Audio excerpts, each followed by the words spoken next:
Welcome to episode 207 of Silver Lining for Learning. I'm Chris Dede from the Harvard Graduate School of Education. With me are Punya Mishra from Arizona State University and Lydia Kao from the University of Toronto as co-hosts. And I'm very excited today that our guests are from the Invite Institute, which is a national AI institute in the United States. The U.S. has funded, through its National Science Foundation, 25 AI institutes up to this point. A few are theoretical, and they're just AI people thinking about how to make AI better, but most are use-inspired. And so there are institutes that center on aging, or institutes that center on agriculture, and so on. 5 of the institutes center on education. I'm the associate director for research for one of the 5, the only one that looks at workforce upskilling and reskilling and generally adult education. The other 4, including Invite, are centered in pre-college education. And I think and over the next few weeks, we will have shows on each of those 4 that are pre-college. Invite is the first. So I'm particularly excited about this episode because for many years, I've taught a course that deals with motivation and learning. And one of the big messages in that course has been that people's beliefs and people's dispositions have an enormous impact on their ability to learn. And in contrast to the vast majority of work in AI, which is all about cognitive, this institute is playing a very important role, I feel, in terms of looking at those other dimensions as well, and thinking about, in particular, how to help marginalized students who often struggle with beliefs and dispositions that have been imposed on them by society, but unfortunately often incorporated into their own image of themselves. So I'll ask each of our guests in turn to introduce themselves and talk a bit about their role within Invite. And Charity, I'll start with you. Sure thing. Good morning, good afternoon, good evening to wherever our viewers and listeners are joining from. My name is Charity Freeman. My pronouns are she, her. My role with the Invite Institute is to provide support as a former licensed high school computer science teacher. My role includes advising around how K-12 education works and ensuring that we are including the voices and perspective of K-12 educators in the code design process as we continue to enact our projects throughout the US. I also serve as the community engagement lead as I provide support around recruitment, around speaking the language of teachers. As folks may or may not know, teachers are not very responsive to the, hey, this is the idea we have, let's barge into your classroom and do it now, right? And so being able to can be a bit fluent in how to have those conversations and how to ensure that we are also keeping equity at the front and center of all the work we do. Last but not least, my role on the Invite team involves being the residential hype woman. I will find every single thing that anyone on our team is doing that is amazing work and will amplify it. That is something that I absolutely take pride in. We have an awesome team and everyone's always doing really fascinating and amazing work. So yeah, that's a bit about what I do. I will pass the mic over to Blair. Thanks, Charity. Yeah, I don't have quite as many hats on it and in Invite as Charity, but I'm Blair Lehman. I'm a research scientist at ETS. And within Invite, I serve as one of the research strand leads. We have 3 research strands looking at foundational AI, learner modeling, and support within learning environments with pedagogical agents. I co-lead the learner modeling strand with Luke Paquette. So our big focus is how can we develop a more nuanced, complex representation of students so that we can provide the kind of support that we really want to. So not just considering student cognition, which has generally been the focus, but like Chris mentioned at the beginning, really taking their beliefs, their identity, their prior experiences into account. So it's a big challenge, but we think that if we can get that more nuanced representation of the student, that can then feed into personalization that helps the student to have not only a better learning experience in the near term, but also help to develop those more positive beliefs about their own abilities and capabilities. And I started in all of this from carrying around a big video recorder, recording human tutoring sessions and seeing students struggle and have successes and wanting to see how I could help out with that. So that's been kind of my long line of trying to figure out how best to help more students have access to quality education. And I'll pass it over to Chad. Cool. Thanks, Blair, Chris, Charity, and everybody. I'm really excited to join this podcast. My name's Chad Lane. I'm a professor of educational psychology and computer science at the University of Illinois Urbana-Champaign. For Invite, I am the PI of the award with NSF and also the director of the Institute. So my focus ranges all the way from approving invoices and working with budgets all the way to envisioning and writing papers and working on reports. I do as much as I can in the weeds because that's what I love to do, is think about studies, think about how to apply AI in novel ways to educational problems. My background goes back to at the University of Pittsburgh, where I focused purely on cognitive components of learning. So Chris, you were mentioning earlier kind of the privilege that cognition has in all of AI Ed and all of education, frankly. And so we are really very interested in, there's been some buildup over, some steam behind this idea of modeling emotions and modeling self-regulated learning for the last couple decades. And so our vision is really to continue on that trend, but also really embrace the whole learner, to think about what are these additional components that underlie learning and that are critical to child succeeding in the world. We've been really inspired by the work of Camille Farrington at the University of Chicago and all of her wonderful work exploring non-cognitive factors that underlie effective learning. And really the institute that we've all put together and are now a little over a year into it, really it's our answer to the question of how can AI help achieve this national goal of education for all. That's really what we want to do. And I'm excited to get into some of those details with you guys today. Well, thank you. Chris, can I Punya, go ahead. get a quick, this thing, Chad, and I think Chris, you mentioned as well that there's this sort of emphasis on cognition, and that actually goes all the way back to Descartes. I mean, if you think about it, so that's sort of been the foundation almost of how we think about like higher order thinking and learning and so on. And there is so much evidence to show that that is somewhat limited perspective if you want to truly get at learners. And Charity, with your sort of K-12 background, you understand that, I'm sure, at a very gut level. So I think for our listeners, it might be good to sort of get each of your perspectives on that shift, because in your training and in your sort of background, that may not have been emphasized. So how did it come about that this became the focus of the center? And whoever wants to go first and speak to that, I think that'll set the context for the broader narrative of this conversation. I can jump in because probably oddly enough, my research focus has always been non-cognitive.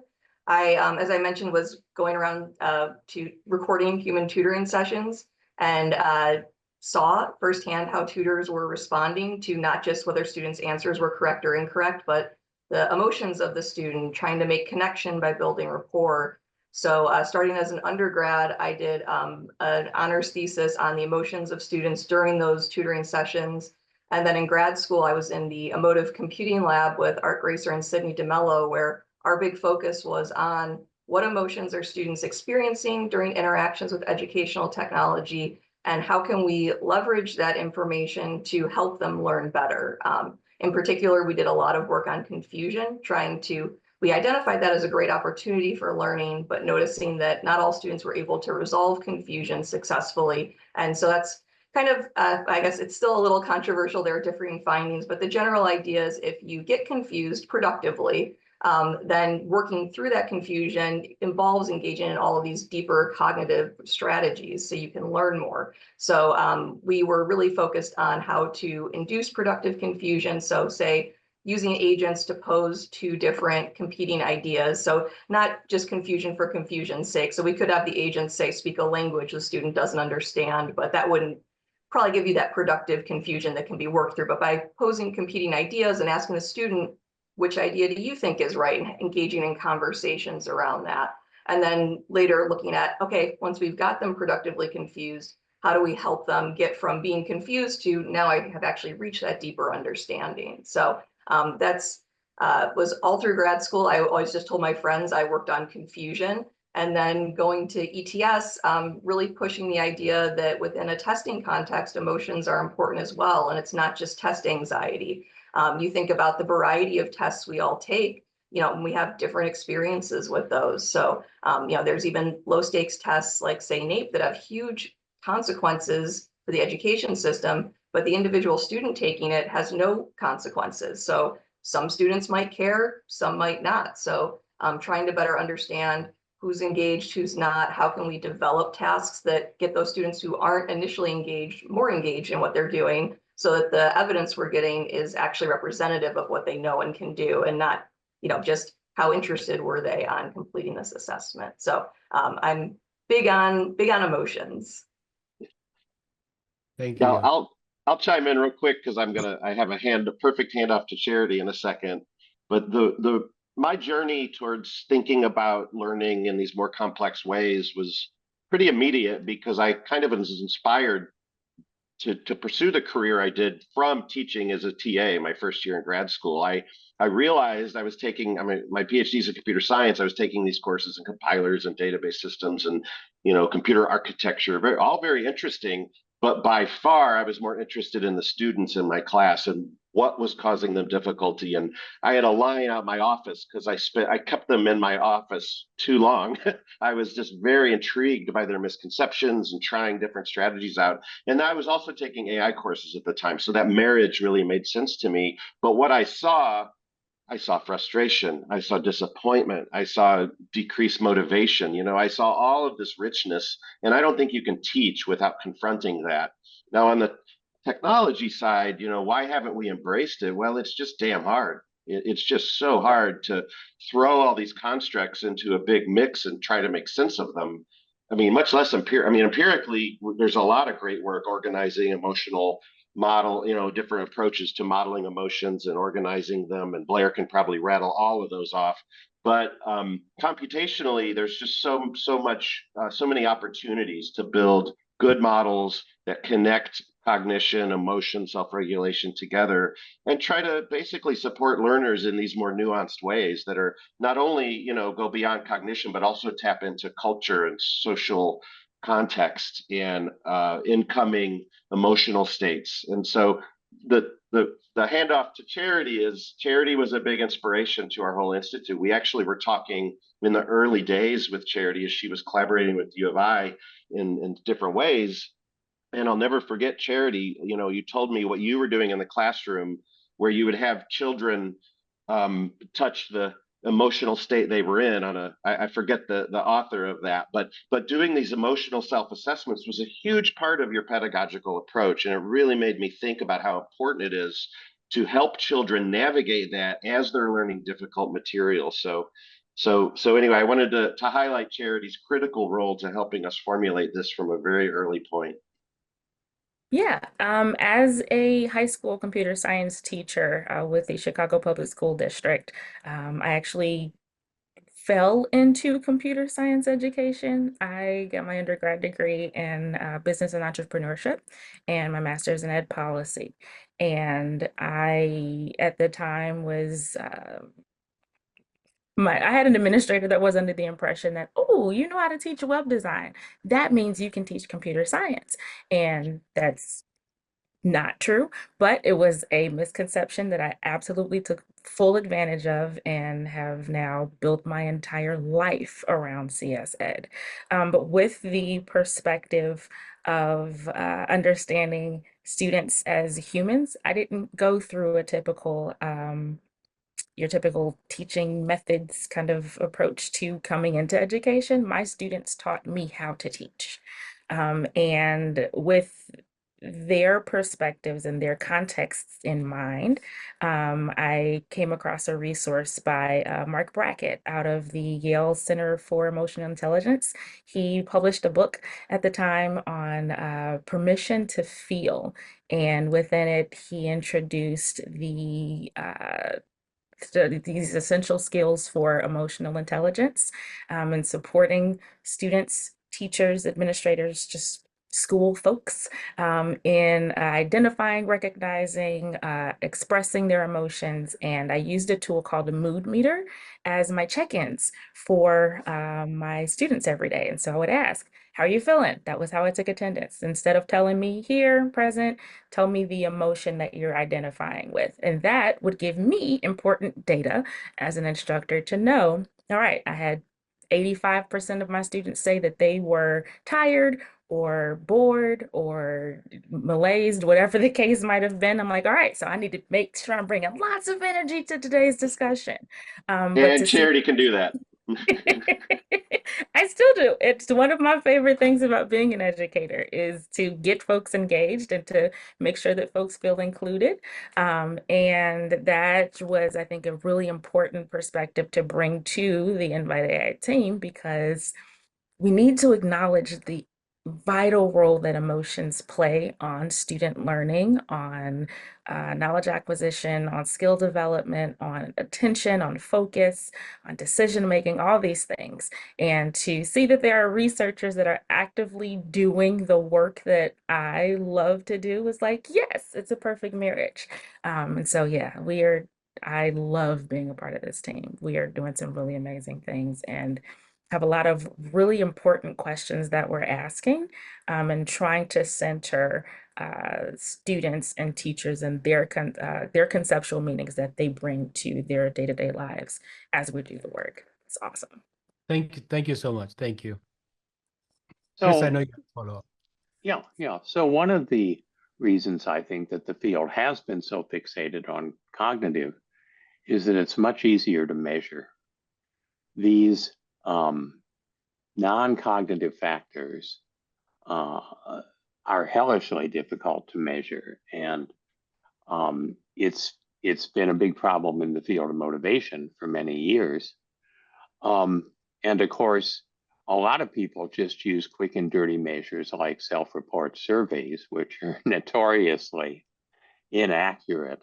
So I'm delighted that your institute is placing so much emphasis on user modeling, because that's really crucial, I think, to accomplishing what you want to do.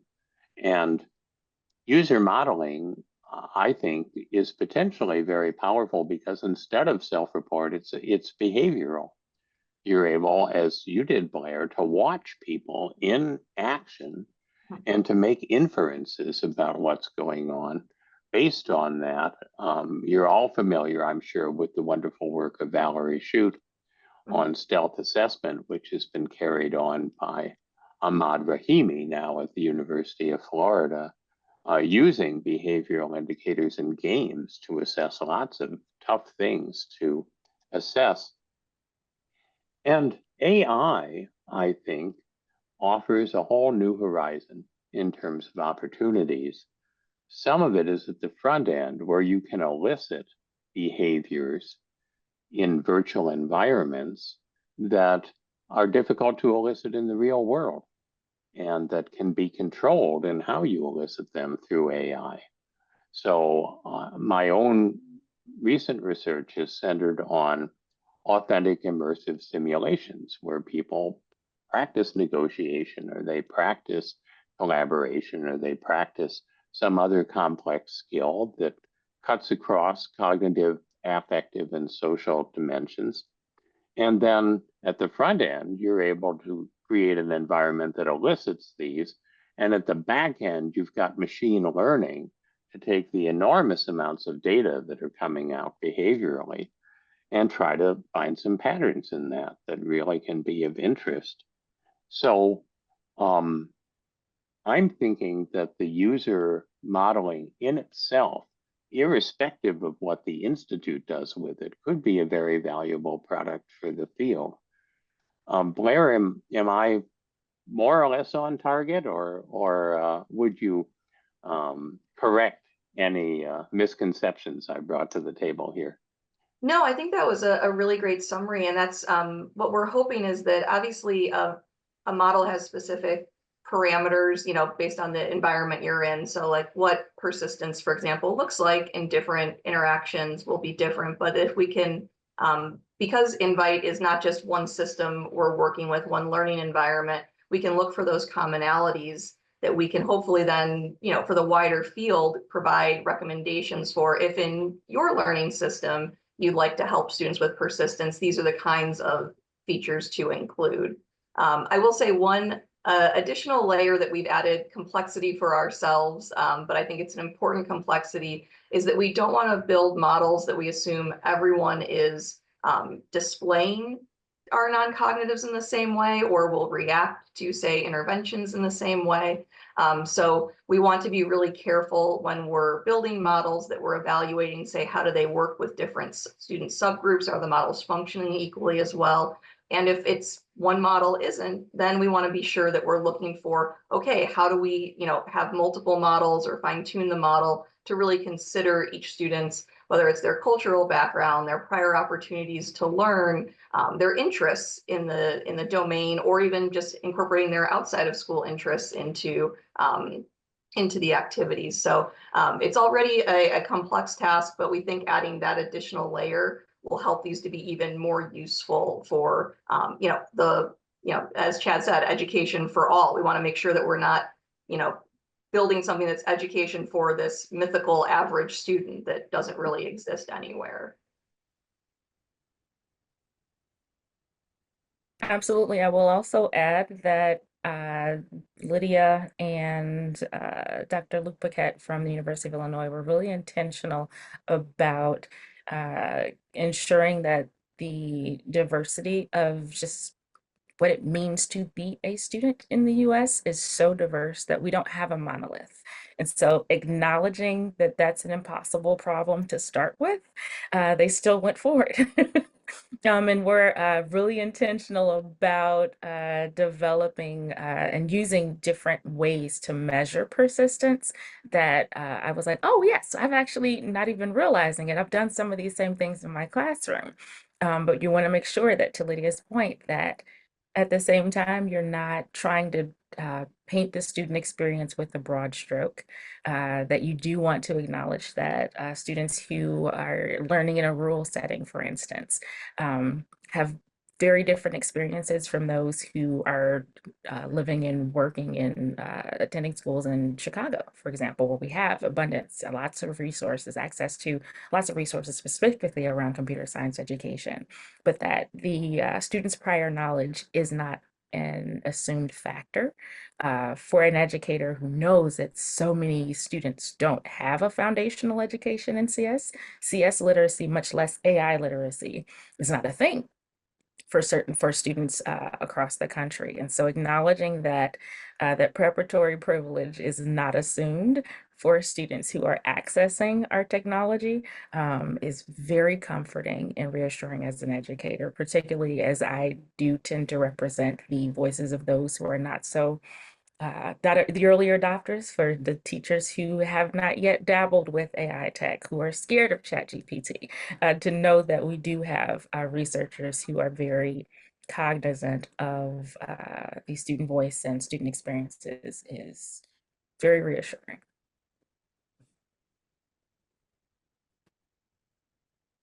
I have a question for all of you. And so I really appreciate the work, the thoughtful design that you're doing. You're not shying away from the complexities of a human experience. And I really appreciate what you're doing, and also these multiple lines of research that you are pursuing. I'm just wondering, from a big picture perspective, a practitioner perspective, how you envision all these different lines of strands of research you're pursuing come together in the end in the real world classroom, and how you envision the role that teacher will play in that context? Yeah, that's a great question, and Charity, I know you have a lot to say here. I'll just say a little bit about where we were sort of when we were envisioning the institute, because we know that as Charity hinted at earlier, you don't show up at the door with a new tool and say, "Here, take it." You know, it really doesn't work. And so we knew from an early days that having a teacher involved as we design, as we work together. This is very, very popular now, called co-design, where you bring practitioners in while you're building prototypes and iterating and collecting pilot data on different techniques and approaches. So we embrace that fully. And we also are working with other institutes to ensure that the different perspectives of teachers they work with as well are taken into consideration. In terms of the specific things we hope to provide to teachers, it is really connects up to this more nuanced understanding of children that they're teaching. And so social emotional learning is very popular now. They're directors of SEL in school districts. And so the role of the teachers and teams that leverage these techniques are really to bring that more holistic view and to support learners with the vision to increase knowledge and skills. I think that's one misconception I really wanted to bring up today, is that because we emphasize these supporting ideas of learning, it doesn't change the critical role. Knowledge is a pillar. You know, it is really the centerpiece of, we really want to increase knowledge and skills. The idea is that it's more than just that center pillar. So it's a necessary but not sufficient condition for really effectively building educational technologies. And so, in any case, we don't have it completely figured out yet, but we have ideas about how to support teachers in using the technology-based experiences in classrooms, which we also don't believe that's just a component of a very rich educational setting, right? We don't think kids should be at computers all day long, but the time they do spend, whatever can be gleaned from those interactions to support teachers is what we want to do. So if a child is suddenly one day not persisting and very disengaged, the teacher needs to know about that. And so that might reveal itself through logs, interaction, success or failure in a computer-based learning environment. Yeah, absolutely. One of the examples that I'll share about how the co-design process kind of works in a practical way. The Invite Institute wanted to collect data from teachers to ask about their concerns, their thoughts, their excitements, their enthusiasm, their reluctance around using AI as a tool in education. And I think that alone gives a lot of very rich qualitative data to support teachers in not just using AI, but understanding AI. I think education within itself, from the Invite perspective, and teaching teachers, this is what AI is. This is what AI can do, and addressing some of the myths, the misconceptions, and also having really hard conversations about the risks, the consequences, the limitations, et cetera. I think is a really great example of how that co-design process works, and the valuable feedback that we're giving each other as educators, as researchers in an iterative process. I think too, as Chad mentioned, that we wouldn't envision students just sitting in front of a computer all day. We've had conversations with teachers about, if we have a digital learning system that's leveraging all this different information to provide adaptive support, how could teachers benefit from getting that information? So instead of just getting a report of, students in your class, here's how they performed on, this learning activity, what insights could we give them about, students' persistence, the collaborative interactions they may be having with each other, their interests, their confidence in their own abilities? Because, depending on your class size, it may be difficult for teachers to have all of that information about all of their students, and particularly as it updates and changes throughout the school year. So how can we leverage this system to also be feeding into, the practices teachers are doing and better support them? So it's not just, here's an activity to go have your students do. This information is as Charity already mentioned, is already critical to classroom teachers. So how can we make that process easier for them by, actually leveraging that data? Absolutely. In a space where data and accountability and data-informed decisions are just thrown around in every corner of a school building, to have something else that is gathering data on the 32 students that I'm responsible for teaching in a 50-minute class period, yes, that might be helpful. That might be able to help me to address one situation here where I know that a student is struggling with a particular emotion as they're navigating the content, as opposed to another student who is just getting hung up on the content itself. To be able to have something to help me distinguish between those two very different types of challenges is helpful. That is very much good data for a teacher to be able to have access to, but also to be able to have an educator that can trust that the information is accurate, but also that it isn't, that it's not an all or nothing, that we can still be able to factor in, oh, well, yes, there are still other factors that can't be captured. Like, oh, yes, the student is tired and didn't get enough sleep last night because they were on social media till 3 o'clock in the morning. That's also data that would be helpful to know, but to have something else that is supporting me in getting just be able to help me do my job more effectively and to be able to engage with my students on a deeper level was awesome. I'd just like to slip in a quick comment because I want to also convey to everyone who's listening, this is not our idea. So we I'm a big fan of remembering, major events in the history of our field. And so the AI and Education Society has been active since the early 80s, and so many pioneers understood this role of teachers from an early point. And so I'll just, the line of cognitive tutors from Carnegie Mellon was so foundational to our field. And one of the early papers they had was Intelligent Tutoring Goes to the Big City. And that was part of building this culture of, we need to really embrace the contextual role of where these systems will be. So I just wanted to recognize that, and just to, some people believe that AI is just beginning, with the generative AI boom, and it's really not. There's so many lessons learned from the history of AI ed, and I wanted to recognize that. Absolutely. I'll add the Association for the Advancement of Artificial Intelligence. AAAI was founded in 1979, Mhm. which I love to bring that up to folks, be like, yeah, it's not a new concept. The new We're thing. just slow at getting on board, but it's been here for a while.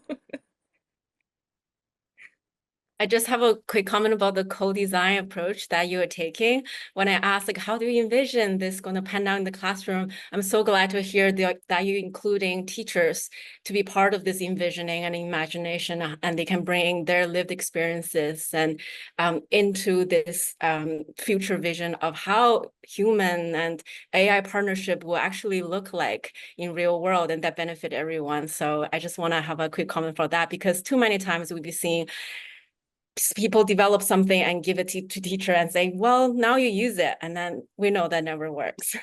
It never works. You're going to hand me something into my classroom where, first of all, please understand how sacred the classroom is for an educator. This is my domain. This is my space. There is a very sacred level of autonomy that exists there, even to the point where, yes, we are not as fond of classroom observations as administrators would want you to believe that we are. Absolutely not. I will, yes, please let me know that you're coming, because I want to be able to prepare my students accordingly, prepare my lesson accordingly, right? And so when it comes to the historical interactions between educators and individuals within the academic and research community, there's a lot of misunderstanding that could be resolved with just conversation. Please do not assume that you understand how my classroom works because you wrote books and you did research and you studied and asked questions and stuff. That does not make you an expert in my classroom. Also, the best educators have awesome relationships with their students. You ain't coming to my classroom to do anything with my kids if I don't say it's okay. And if I don't trust you, that's a wrap. That's a no-go. It's not going to happen. And so to kind of build a bridge before we even reach the opportunity for that resistance is so crucial. We hear lots of folks talk about how research practitioner partnerships are supposed to work in theory, and so few of them are grounded on the necessity of establishing a foundation of trust. You're not bringing a new product in here until I know who you are, what you're about, and if I can actually trust that the research that you're going to do isn't just taking from us, but also adding to my students' experiences and helping them to be better learners and helping me, supporting me in ways that are actually practical and not just grounded in your theories of what you think might be happening in my classroom.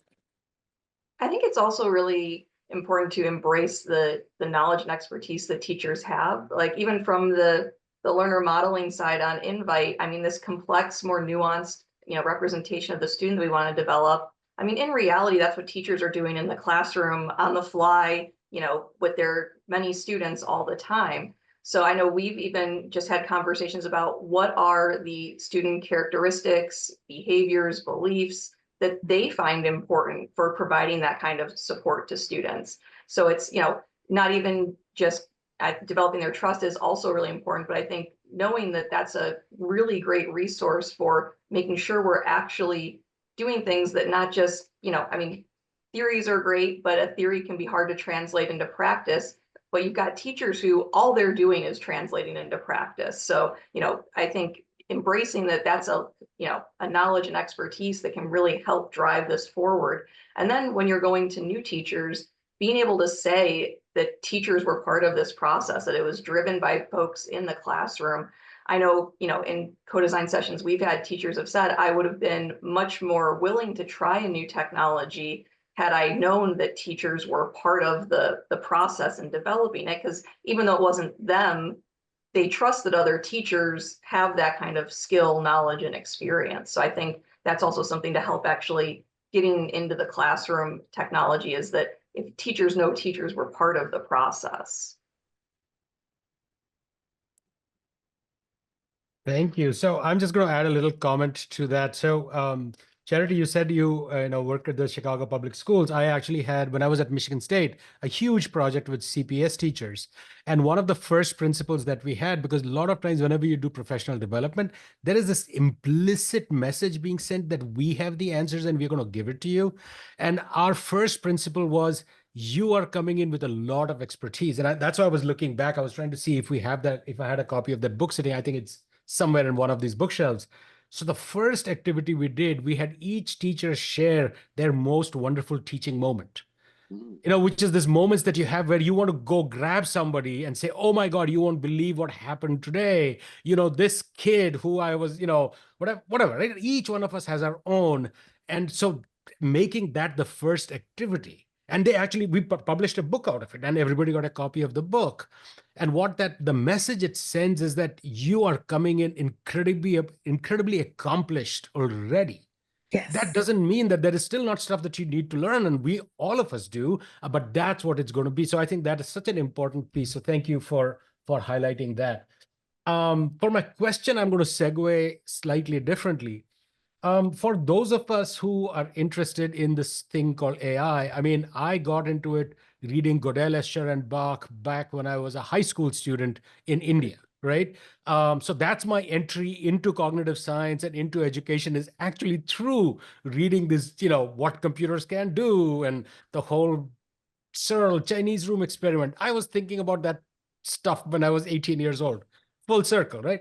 Now, but here is the tension that I think that all the AI centers are currently facing, which is ChatGPT comes along. And to be honest, it is misrepresented as to what it can do and what this technology is. It is sold as being this truth machine, this oracle or whatever. And at one level, I think all of us who are interested in AI, that's great. Now it's a part of the broader conversation. Any episode that we have the word AI in it, we know we are going to get a lot of hits, so on and so forth. So that's wonderful. But at the same time, I think what the institutes or those of us who are interested in this space are also confronting the level of myth and hype around this, that the technology is not where people think it is. It has been oversold in in certain fundamental ways. And I wonder how you guys are navigating that tension, and there's a multi-trillion, literally, dollar industry that's trying to push that agenda forward. While we come in completely realistic about that one hallucination about a scientific concept can completely derail a student's understanding. Especially when you're working with social emotional sort of issues, a misrepresentation or misreading of an emotion can cause irreparable harm. That's where we come from. So I'm wondering how, as a group, you're navigating the joy of riding that wave, which is awesome, but also the tensions that come with it. I'm just curious about that. I'm sorry I rambled on too long, but I hope you get the gist of the question I was asking. Well, I'll start because it's like you said, it's on the top of mind for all of the 25 institutes, frankly, and we're in the latest cohort, so we're among the younger of the institutes, and even the timeline is so extended that we wrote our proposal before the boom. So our proposal talks very little. It talks about deep learning in some places, but nothing about generative AI. So we didn't know this was coming. So even the newest institutes are. It's not a freak out, but it's sort of like oh crap, what do we do with this? We can't ignore it. We have to embrace it, and so we have. But I want to share there's just so many good quotes out there about generative AI now, and one of them is from this paper. It's Chat GPT is BS. Have you guys heard of this pretty famous paper? So in there, the quote about that I love that I've repeated so many times is the models that drive ChatGPT or any large language model system. The models that drive ChatGPT are indifferent to the truth of their outputs. And I love that phrasing of it. It's just so good. And so my perspective on this is that in the experience I've had with teachers, I did embraced teacher education this summer. So I met with 3 events where I was with teachers talking about AI for hours and hours, and we did hands-on work and talked about. I taught a little bit about the history of AI, symbolic AI, going back to McCarthy in 1954, just so they knew like there is a long path to where we are now, even though the field is still relatively young. And anyway, my sense is this: it's a really a combination of excitement and concern, but there is a healthy skepticism from the teachers I've interacted with. So there is, my little sample, there is just no immediate trust of these systems, and I hope that that's pervasive and everywhere, so that it's not just immediately speaking. Everyone's assuming it is the truth, and I see a lot of cautious optimism, and I hope I'm right. I hope I'm right. Now, from a research side, that's the hands-on real world side of things. From a research side, kind of what we're looking at is our original research goals and seeing where tasks maybe are. So, for example, we were thinking about some natural language generation work, and that's largely taken care of now in a lot of ways. It might not be exactly what we had envisioned, but the capabilities are pretty amazing from LLMs. We're also looking at ways to do this. Is never in our original plan directly, but that was to create synthetic data, to create sample dialogues of tutor-student interactions around these topics of non-cognitive skills.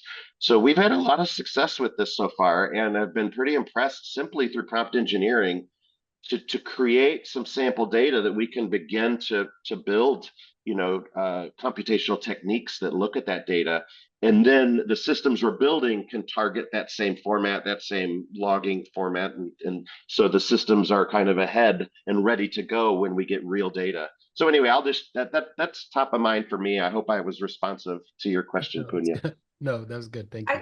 I'd say also on the research front, we're kind of taking a dual excited about the potential, but skeptical about, what's actually going to happen. And we have some folks on the team who are actually looking into how can we better understand, why certain outputs are happening. So if we are getting unexpected results from, even after we've done all the great prompt engineering. And a big part of that is we've also been talking to teachers a lot about this. And something that I think is fantastic is that, like Chad said, they have skepticism, but they want to know why. Where is this coming from? How do I know, that why this is a good, next step for my students? And so trying to create more explainability in, generative AI in general, but since so many people, when you say AI in their head, they just go, you mean ChatGPT. So a lot of conversations end up around just ChatGPT.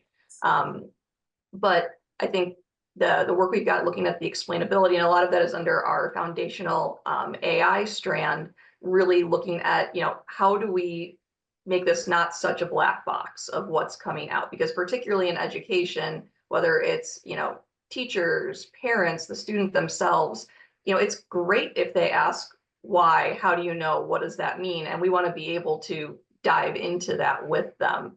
And I'd say another point talking to teachers is that teachers really like the idea of being able to put guardrails around how AI is operating in an educational task so that they can define, say, what kind of information it's using or the tasks where it can make adjustments. Now we're still in early stages, so we don't know exactly all of those guardrails.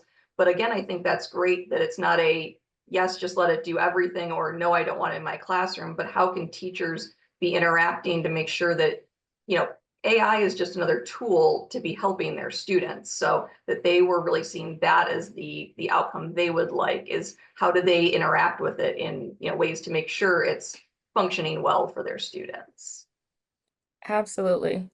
One of the other hats that I wear is I serve as the chair of the board of directors for the Computer Science Teachers Association.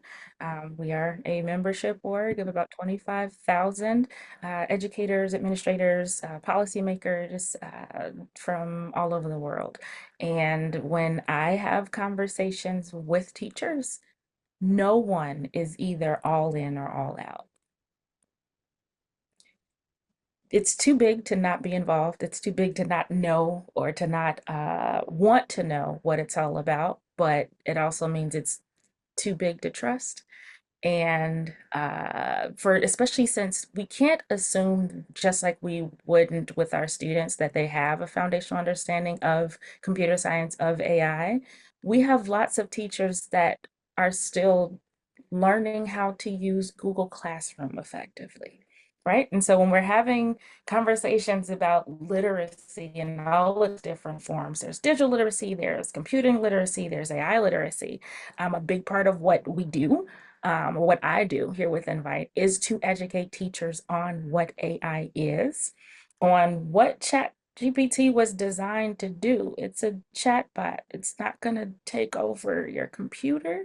There are certain, things to kind of level set with, but that also means, yes, we do have to acknowledge that with reinforcement learning from human feedback, there is always going to be a lot of opportunity for misleading data to come up. And so when we have those conversations with teachers, more importantly with administrators, because teachers also want those guardrails in place, but that means that the administrators and district leaders need to be the ones to have those frameworks there so that teachers can feel like they're being supported when they say, you're not allowed to use AI in my classroom, or this is what constitutes plagiarism, or here are the ways that you can use AI in my classroom, but these are the further steps that we're going to take. There's a lot of conversation about AI and cheating, and it has to make sense for educators to say, yes, I'm still grounded in authentic real world learning, and I'm bringing these authentic experiences into my classroom. But then also you want to make sure that you're teaching students how to think for themselves. Critical thinking can't get lost in the shuffle. And so there are a lot of conversations that are happening with educators around AI. I have yet to come across an educator that says, I love AI and I'm embracing it wholeheartedly. And I've never met a single teacher to say they might not realize that they're using AI, but when you ask them about predictive text, when you ask them about autocorrect, how many times have you typed the word duck and you know that you did not mean to? Wink, wink, right? We have lots of implications that teachers are using them, but it's also informing them that, yeah, every time you're using your Google Maps, you're using AI. It's not the end of the world. But it could be. So let's tread lightly. Thank you. And Chad, you had a comment that I want to actually bring that out to the audience, which is that that you mentioned that in your small sample, teachers seem more worried about AI being used as an excuse to cut support like teacher aides. And I think that is such a genuine concern, for the simple reason that if you see almost all the rhetoric, or not all, but most, a significant part of the rhetoric around AI and education has been efficiency oriented. And what it does, it begs the question, like, why have we been throwing tasks at teachers? I mean, it doesn't ask that fundamental question. Why have we been making them do things that, you think are wasteful in the first place? And to me, that's sort of a gradual sort of a conversation of professionalizing what it is that teachers do, which I think underscores, again, coming back to the theme of your center, that these technologies can't do that social emotional development support, that the role of emotions and so on that are so critical to learning. So I just wanted to make that comment based, what you said there. And I do think that is a genuine concern for educators. But thank you all for your responses. It was a pretty broad, vague question, but I think one that we are all sort of struggling with in some shape or form. Super So important. I'd love to extend what Punya's doing, but also focus it a bit. And I would agree that too much of the discussion about AI is about doing things better as opposed to doing better things, which is what I love that. AI is really opening up. So in teaching my motivation course, one of the things the students ask is, they tend to fall into the misconception that the more you have of a particular belief, the better, or the more you have of a particular disposition that seems desirable, the better. And of course, that's not necessarily true. We do want students to feel self-efficacy, but self-efficacy is a belief about what you can do. And if in fact that belief is inaccurate, then you're getting yourself into trouble. One of the things we all know happens to marginalized students is they're put into separate educational systems. They're given substandard instruction, but high grades. And then they feel as if, oh, I'm college ready. I'm the valedictorian in my high school class. Well, not really, because you were cheated. And so self-efficacy is not something that you want to maximize. Rather, it's something that you want to make accurate. Persistence, there's a fine line between persistence and pig-headedness. I see this all the time in faculty meetings. Open-mindedness, open-mindedness carried to an extreme leads to indecisiveness and never being able to reach closure, which is an issue. Even self-directed learning. I'm a big fan of self-directed learning because I have written a lot about lifelong learning, and that necessarily is going to require a lot of self-directed learning. I'm an advisor to SRI on a grant they have from IES on teaching college students, particularly college students who've been marginalized, self-directed learning. I think what they're doing is terrific. But part of the problem that we have with this deeply divided country is that people create their own realities and they set up filters that only reinforce the misconceptions that they have. So even self-directed learning can have problems connected with it if it's not done in a nuanced way.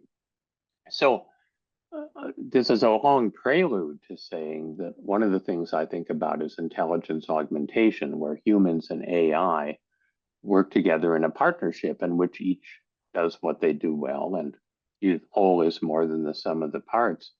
And I think these examples from non-cognitive, from beliefs and dispositions, really illustrate the importance of human judgment. AI is not going to understand any of the things that I just said about there can be too much of this thing. And so another thing that I hope will come out of your institute is some models of people and AI working together in a way where people, first, are in control, and second, are helping go deeper than the AI is going to be able to in some of these nuances in terms of non-cognitive judgments. Don't know whether this is something you're thinking about early in the institute, but it's something I'd like to flag. Well, you immediately. Oh, sorry, Blair. Go ahead. Go ahead. Oh, well, I'll just tell a quick story to your point because there is there are different ways to think about these constructs, and I think back to my dissertation research, which was with novice programmers. I built a dialogue-based tutoring system to help novice programmers with problem solving rather than syntax and different language-specific details. But I set up, with their permission, access to every single program that they compiled. So this goes back to Jim Sporer's work at Yale, where he collected he did this. So I replicated that. And what I saw from my students was eye-opening. There were students who had compiled like a one-page program 300 or 400 times. And the changes they were making blew me away. So each change they made and recompiled, they believe that that's going to help them. They believe that will get their program closer to the goal state, and it didn't. So what I saw was a lot of non productive behaviors, but they were persistent. So this is this idea of persistence gone bad, where they're persistent in the wrong ways or non-productive ways. I don't want to say wrong; it's just unhelpful because they don't have the knowledge of what specifically they were doing to try to fix. So it was a little bit of a random hope that was happening in there. But anyway, it takes me to Joe Beck's seminal work on wheel spinning, just to your point, Chris. And so we are very sensitive to these cases of where the data might be misleading in some ways, or it might say, hey, this student's really persistent, but we really need to know what that persistence is about and what's driving it, and if there's a lack of knowledge behind it. So I think that's where the human piece is really critical, because without some supervised approach, which is what we're intending to do in these borderline cases, I don't know if we could even be successful. And one way we're trying to add in that human touch is with open learner models. So that's been work for a long time, where you actually create, so we have the learner model that's driving things, but we make that visible to whether it's the teacher, the student, it could be others as well. But in our case, we also want it to be interactive. So if we're saying we think this student has developed, X degree of this skill or holds this degree of this ability, the student or the teacher could go in there and augment that, so that we're not 100% relying on, machine learning algorithms to get everything right. Because number one, they're just not going to. I mean, we all wish they would, but we're not there yet. But also, the algorithm can only use the information from the evidence it observes and it gathers. And that one interaction, or even if it's multiple interactions, that's not the sum total of who that student is. So a teacher who's been observing them so much more, having different kinds of interactions with them, seeing how they interact with their peers, all these other kinds of things that the computer just doesn't have access to. That's great information for us to be building in, and we shouldn't, just because that's not happening with the computer doesn't mean we should pretend like it doesn't exist. So we're really viewing those open learner models as one key way to, even as a system is up and running, to keep the human element very active. Yeah, that's an example that I usually give when we have educators with concerns about cutting supports, about cutting jobs, about AI's replacement of their role in the classroom. And I say there are entirely too many things that teachers do that AI will likely never be able to do. It can, yes, identify with whether or not a student answered a question correctly or incorrectly, but the teacher is going to be the one to find out where in their process of understanding, where in just the process of inquiry, that the kind of everything fell apart. Was it because the student actually didn't understand the question? If the student was distracted, if the student is having a hard time just kind of putting all the ideas together and making it kind of understanding it as a coherent process, where does the line of thinking go astray? And that is a pedagogical thing that AI will never be able to touch, because that's the art of teaching, not the science of it. Right. And so educators, we have a vital role And I think being able to leverage technology to support us in doing the things we're already doing well and to amplify those works, I think is where we have a really powerful opportunity here. So, as usual, the hour has gone by very quickly. And I would like to ask each of you to give a brief response to the next prompt. And that is that we have a global audience for this podcast. And there will be people who listen to it who are not from the United States, who don't have the same kind of access to national AI institutes that we do.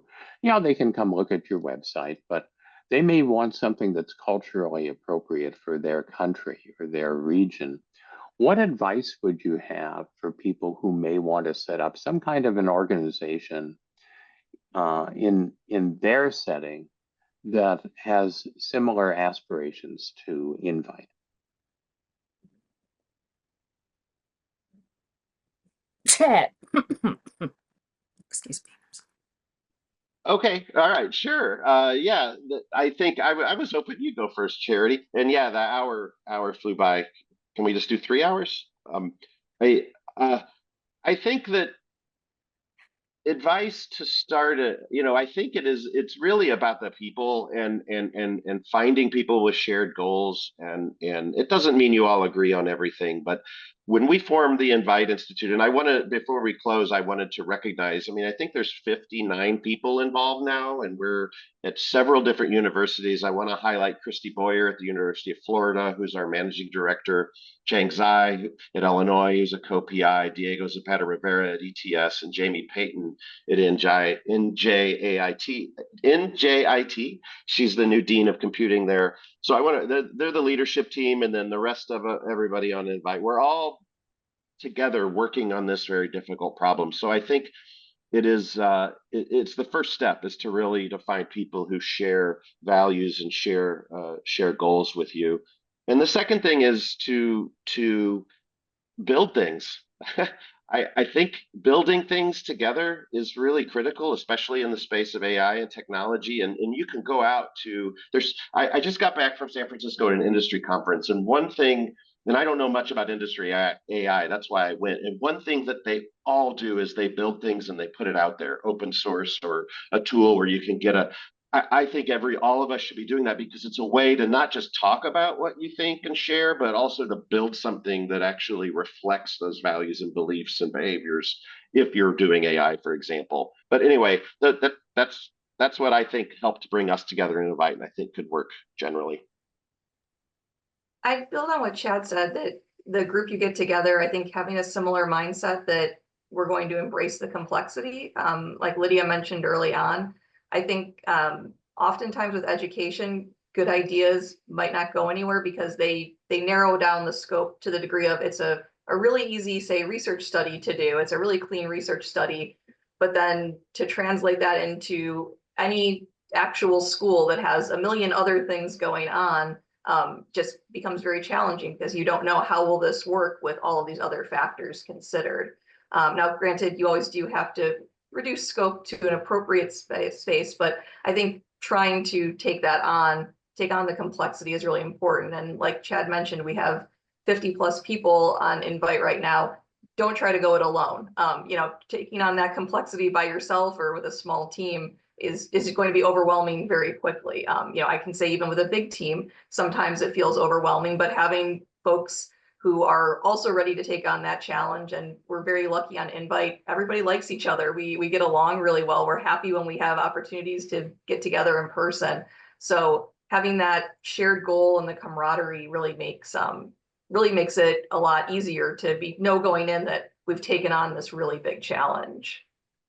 Absolutely. The only thing I would add would be, in addition to just embracing all of the different ways that we interact with each other and the ways that we approach research and the ways that we just approach asking and answering questions. We also embrace nuance. We appreciate that, yeah, for Chad and I here in Illinois, education works very differently than it does for Christy Boyer and Dr. Maya Israel in Florida. right? And so to have the diversity of thought and perspectives and to ensure equity of voice and to validate one another's experiences has been an incredible opportunity. Also, we have folks who have expertise in a very broad variety of areas. And so to appreciate all of those differences and to use them as our strengths as we work toward common goals is a phenomenal experience. Yeah. Well, I just want to thank all of you for the exciting institute that you're part of, the challenges that you're taking on, and sparing an hour of your time on the weekend to have this podcast. I hope that viewers who are interested will go to your website and learn more about what's happening. Next week, Saturday, we'll have episode 208. And that also will be on a National AI Institute. In this case, the National AI Institute on student and teacher AI teaming. So this is, again, this idea of you've got a person and an AI, they're in some kind of partnership, who's doing what, and what are the benefits that come out of that. So we hope that you'll tune in to find out more about that, noon Eastern time, a week from now. Thanks again. Have a great rest of the weekend, everyone.